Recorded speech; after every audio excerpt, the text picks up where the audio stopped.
Fulbe Ebibi moy den layti mendi E koneli ko den layti mendi E sabu ko ngeru la mota ko be andanno ko hokko tabital pulago yahata e kala ko neddo woni yo woniri Allah te ganden fof no waawo ha heede barke ala ba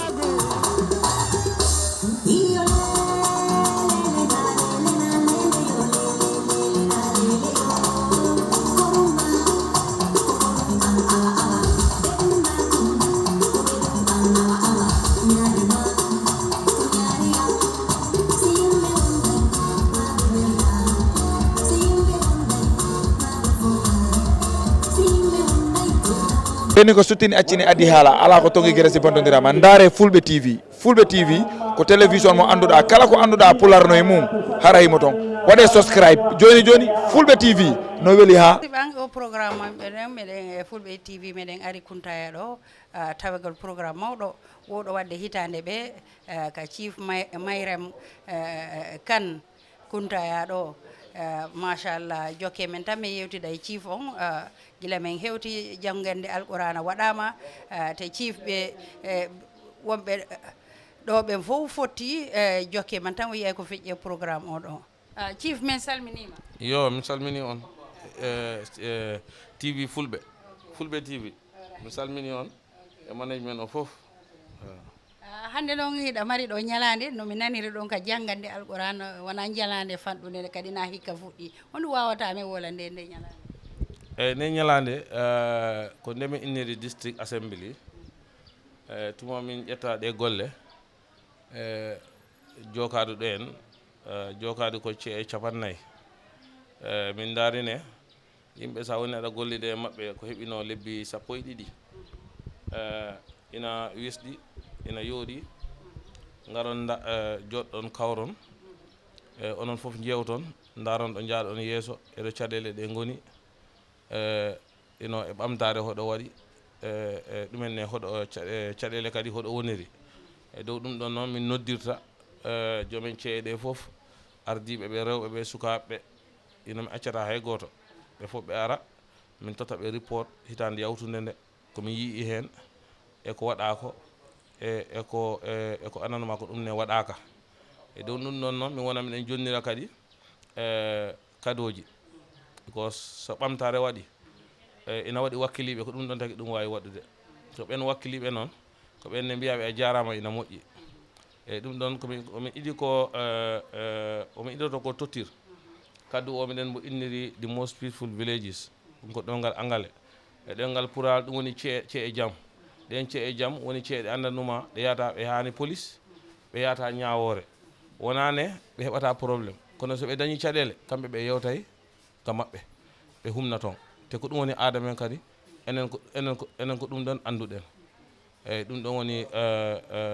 the most peaceful village ina waɗi goɗɗo kadi omin tottirta ɗum ɗon hara yiɗa wawi men ɓaƴƴande ko village jelu jonnoton caye jelu jonnoton ɗum ɗon eyyi ɗum ɗon ngal lamdal ina dañi solo si a daari komin fuɗɗi ko e joni rowani ndeya min heeɓino komin fuɗɗi ko 2021 min heeɓi ce e jamɗe ko ce e jeeɗiɗi rek wonno ce e jaam ko ɓen re wonno yahani police ɓe yahani ñawore kono 2022 min heeɓi ce e ha heeɓi 24 immi jeeɗiɗi yeehi ha ce e 24 e nder ce e capannayyi ɗum ɗon ɓamtare mawde waɗi hen ina wayno ce e 21 ɓeydike hen 2023 o min heeɓi hande min jonniray ce e 32 ko ɓe woni ce e jaam immima kadi 24 yeehi ha 32 ko ɓantare nde nayno ɗon e ɓamtare mawde nawa ɗon sa immi keɗo ɗon kadi ɗeɓi ko wiyete komin jonnita kadi ko tax compliance woni ceeɗe ganana maɗa ndi leydi ndi ala essence ndi ala or ko lempo yakorɗen so lempo koko foti yoɓede so cee yoɓoɗe ɗe lempo e wattu taɓe addata caɗele ino ɓe nawetake lawol ɗen ceene min jonnayɓe ɗen 2021 komin fuɗɗi ko cee 11 ko ɗum yoɓuno lempo e wattu kono nde min jonniɓe en kaddu 2022 immima cee 11 ari ha cee 34 hande ɗum ɓeydima kadi ha cee 37 nawino ko cee 3 rek manki e lempo woni heɓi tardement e lempo so ɗon ne ɓamtare mawde waɗi ɗon ciif mi taƴa ɗo mbiɗa anndi ɗe ɗo no limirɗa ni mbiɗa anndi an tigi jiyare e weltantoma an tigi a foti heɓude cadeau from jiyare e because siɗa dari welnugol ɓernde ɓe annduɗa ɓe yoɓude lempon gonga ko wiɗa kon tagaɗo yiɗata yoɓude kañum ko yo heɓu tan yo keɓalngal ɗuɗu rek te son sa yoɓani lempo a wata heɓude développement iɗa faala courant iɗa faala ndiyam iɗa faala piiji buy ɗum fof ko hen yaltata yo eyyi ɗon minen lempo amen o sa ko area council yata on yata jiyare ko area council so area council naɓe ɓenne ko ɓen min jonnata on ɗon lempo so ɓenne aye kamɓe sa ko kamɓe jonnata min inɗe ceeɗe anne maɓe yooɓi lempo e wattu so ɗon yawti e fi jam kadi ceeɗe comme kulle leydi andi foɗodirgol leydi ɗo yaaɗa fof foɗodirgol leydi ko probléme ina waɗi ɗo kala joni ngol foɗodirgol leydi noon ɗum ɗon min yiine ina heewi kombo te ina ga ari ga ko ɗum taki ɗum ne min falti ɗum ɗon ga 2021 min heeɓi samonaji ko yata capanɗe jeegom e tati 63 ɗum fof ko probléme leydi kono caggal nde min waɗi e jeegoji amen e lannugol comité ji lan e fewnugol kadi kayitaji pour so yimɓe na totodira leydi ɓe signa e 2022 ɗum immima 63 ustike ha 17 eyyi andi ɗum ɗon ko ɓamtare mawde woni ɗon immi 2022 o 2023 o wonɗeno ko lan kes ɗiɗi ɗo min dañi so nawne ko wonno capanɗe jeegom e tati ari sappo e jeeɗiɗi joni heddima ɗiɗi ɗon ne ɓamtare waɗi machallah gonga ko wiyete kon ko yewtere tan gasata fof hayso yimɓe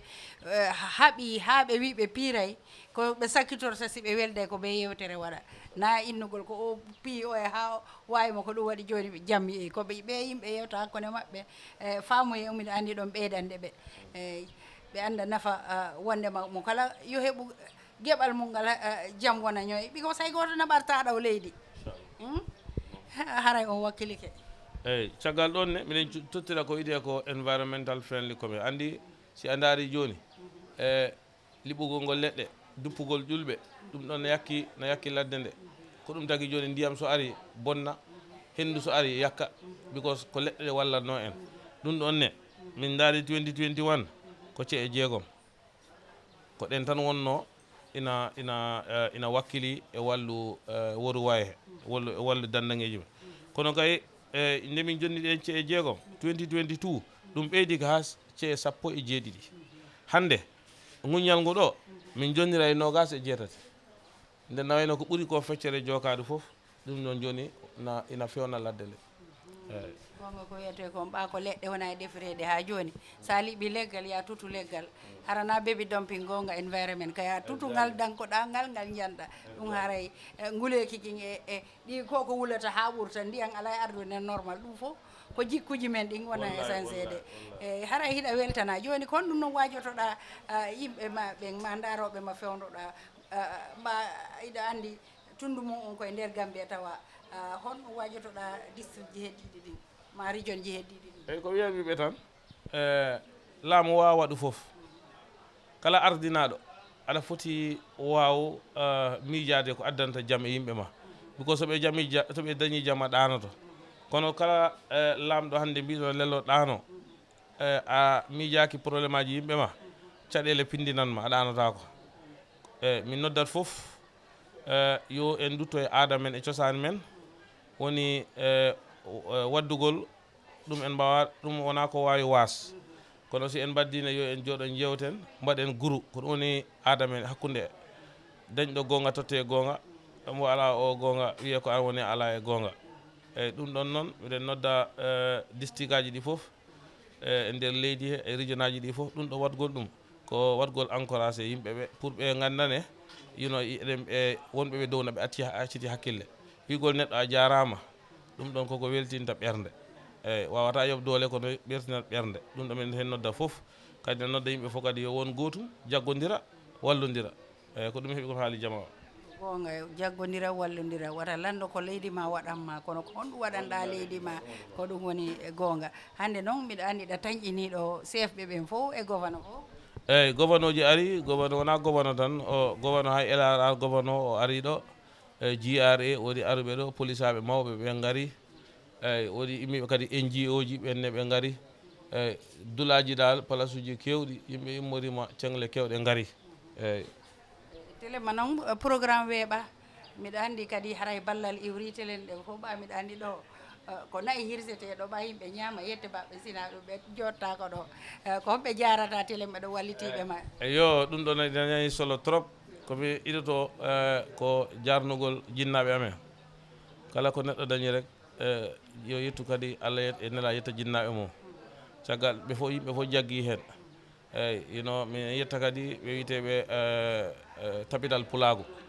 kamɓene ɓe waɗi ngaari nagge e ɗum ɗo witeɗo Alaji Guido Sow joom sare Samba Thiadio on ne waɗi hen ngaari eyyi witeɗo Mumini Ba on ne waɗi hen ngaari koɓɓe addi beyi ko heewi so ballal ngal iwriɗo kala eyyi ɗum tagi saɗa waɗa ko moƴƴi wota huulu eyyi sa yi aɗa fuɗɗo hunde tan aɗa huula ko anniya woni so anniya o moƴƴi wota huul ko Allah rek eyyi ɗum ɗo fof ko yiɗa ɗo fof min mi ala ndin jawdi ko yimɓeɓe tan eyyi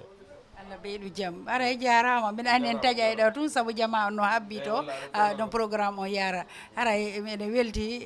ko woni feƴƴuɗe ɗo kon haray musidɓe nani ko feƴƴi ɗo kon haray ko ɗum ɗo wiya koye nangodir wonen goto on jarama eɗeɓe fulɓe e mbiɓe moyɗen leydi men ndi e koneli koɗen leydi men ndi e saabu ko ngeeru lamoɗa ɓe andanno ko hokko tabital pulago yahata e kala ko neɗɗo woni yo wonire Allah te ganden fof no wawo ha heede barke ala ba